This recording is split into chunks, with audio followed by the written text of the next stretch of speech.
நமஸ்தே, வணக்கம். மனதில் ஹிந்தி சேனலில் உங்களை வரவேற்கின்றோம். பிராத்தமிக் பாட்ய புஸ்தக் என்ற நூலின் பாக் 2 பகுதி 2 இரண்டாவது கவிதையை பார்க்கலாம். பத்ய சங்க்யா 2. இப்பொழுது நாம் கவிதா கா சீர்ஷக் ஹை பல்வான் பனோ. பல்வான் பனோ, பலசாலியாக ஆகு. பிருஷ்ட சங்க்யா 60, பக்கம் 60. பல்வான் பனோ, பலசாலியாக ஆகு. கவிதையை பார்க்கலாமா? பலவான் பனோ தும் பாரத் மா கி ஷான் பனோ. தும் வீர பனோ பலவான் பனோ. தும் பலசாலி ஹனுமான் பனோ. பலவான் பனோ, பலவானாக ஆகு, பலசாலியாக ஆகு. பனோ என்றால் ஆகு, யூ பிகம். பலவான் பனோ. பாரத் மாக்கி ஷான் பனோ. ஷான் என்றால் கம்பீரம். பாரத அன்னையின் மக்கள் நாம் என்று பெருமையாக கூறிக்கொள்ளும் அளவிற்கு நாங்கள் பலசாலியாக வேண்டும். அதனால்தான் பலவான் பனோ ஆகு என்று கவிஞர் கூறுகின்றார். பலவான் பனோ, பாரத் மாக்கி ஷான் பனோ. ஷான் என்பதை ஆங்கிலத்தில் மெஜஸ்டி என்பார்கள், கம்பீரம். இந்திய அன்னையின் கம்பீரமாக ஆகு, பெருமையாக ஆகு. தும் வீர பனோ பலவான் பனோ. தும் பலசாலி ஹனுமான் பனோ. பனோ, வீரனாக ஆகு. பலம் இருந்தால் மட்டும் போராது, வீரனாகவும் இருக்க வேண்டும். வீரனாகு. பலவான் பனோ, பலசாலியாகு. தும் பலசாலி ஹனுமான் பனோ. ஹனுமாரை பலத்திற்கு உதாரணமாக கூறுவார்கள். புத்திர்பலம் யசோதைரியம் என்று கூறப்படுகின்றது.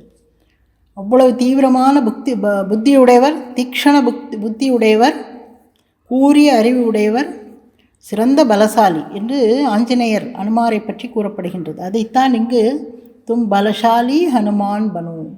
பலசாலியான அனுமாரைப் போல நீயும் பலம் வாய்ந்தவனாக ஆகு.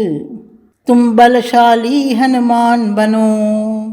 நீ அனுமாரைப் போல, ஆஞ்சநேயரைப் போல பலசாலி ஆகு.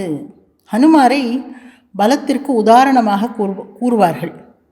புத்திர்பலம் யசோதைரியம் என்று அவரை பற்றி கூறப்படுகின்றது. புத்திர்பலம் என்றால் புத்தியில் பலமுடையவர், அதாவது தீக்ஷணமான கூர்மையான புத்தியுடையவர், நன்கு புகழுடையவர் என்று அனுமாரை பற்றி கூறப்படுகின்றது.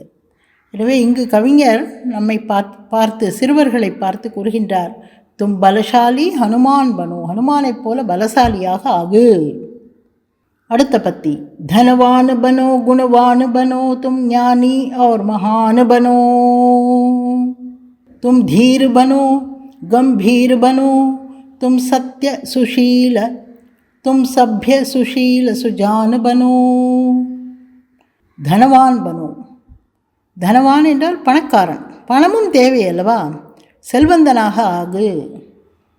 குணவான் பனோ. செல்வம் இருந்தால் மட்டும் போதாது. செல்வம் இருந்தால் மட்டும் போதாது, குணவான் பனோ. நல்ல குணங்களும் இருக்க வேண்டும். தனவானாகு, குணவானாகு, நல்ல குணங்களை கொண்டவனாக ஆகு. தும் ஞானி और महान बनो. ஞானியாகு. ஞானி என்றால் தெளிந்த அறிவு கொண்டவன் என்பது பொருள். ஆங்கிலத்தில் விஸ்டம் என்று கூறுவோம். இந்த விஸ்டம், விவேகம் உடையவனாக ஆகு. மகான் பனோ, சிறந்த மகானாக. மகான் என்றால் நல்லதையே செய்து மற்றவர்களுக்கு நல்லதையே நினைக்கக்கூடியவனாக ஆகு. அதாவது பணமும் இருக்க வேண்டும், குணம் இருக்க வேண்டும், ஞானம் இருக்க வேண்டும். இவையெல்லாம் இருந்தால் நீ மகானாக ஆகுவாய் என்பது பொருள். எனவே கவிஞர் கூறுகின்றார், தனவான் பனோ குணவான் பனோ. தும் ஞானி और महान बनो.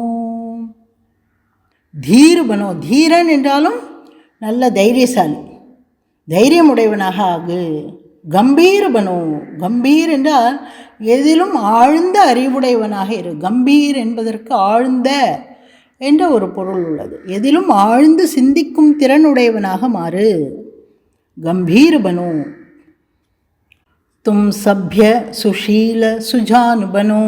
சப்ய என்றால் சிவிலைஸ்டு, நாகரீகம் உடையவனாக, கலாச்சாரம் உடையவனாக.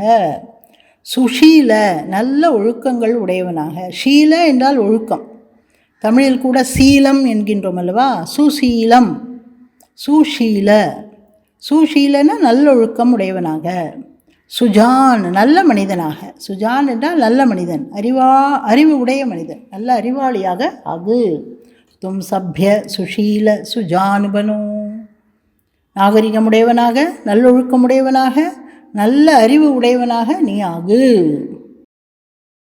தும் ராமு பனோ தும் ஷியாமு பனோ தும் வீர பிரதாப் சமானு பனோ. ராம் பனோ, காவியராமனைப் போல நல்ல குணங்கள் உடையவனாக நீ ஆகு. தும் ஷியாமு பனோ. ஷியாம் என்பது கிருஷ்ணரை குறிக்கும். கிருஷ்ணரைப் போல சிறந்த சூக்ஷ்ம கூர்மையான அறிவுடையவனாக ஆகு. தும் வீர பிரதாப் சமான் பனு. பிரதாப் சிங் என்று ஒருவர் இருந்தார், வீரனாக இருந்தார், பெரிய வீரன். அந்த பிரதாப் சிங்கை போல நீயும் சிறந்த வீரனாகு என்று கவிஞர் சிறுவர்களை பார்த்து கூறுகின்றார். சிறுவன் எப்படி இருக்க வேண்டும் என்பதற்கு இந்த கவிதை ஒரு அடையாளமாக அமைந்திருக்கின்றது. சரி, இப்பொழுது இந்த கவிதையின் சப்தார்த்த என்றால் சொற்களின் பொருள், கடின சொற்களின் பொருட்களை பார்ப்போம். சப்தார்த் என்றால் சொற்களின் பொருள், கடின சொற்களின் பொருளை பார்க்கப் போகின்றோம். ஷான் என்றால் கம்பீரம், மெஜஸ்டி. தீர் என்றால் தைரியம், தைரியசாலி. கம்பீர் என்றால் ஆழ்ந்த அறிவு கொண்ட, ஆழ்ந்த திறன் கொண்ட. சப்ய என்றால் நாகரீகம் உள்ள, சிவிலைஸ்ட், நாகரீகமான. சுஷீல என்றால் நல்லொழுக்கமுடைய, நல் நடத்தையுடைய.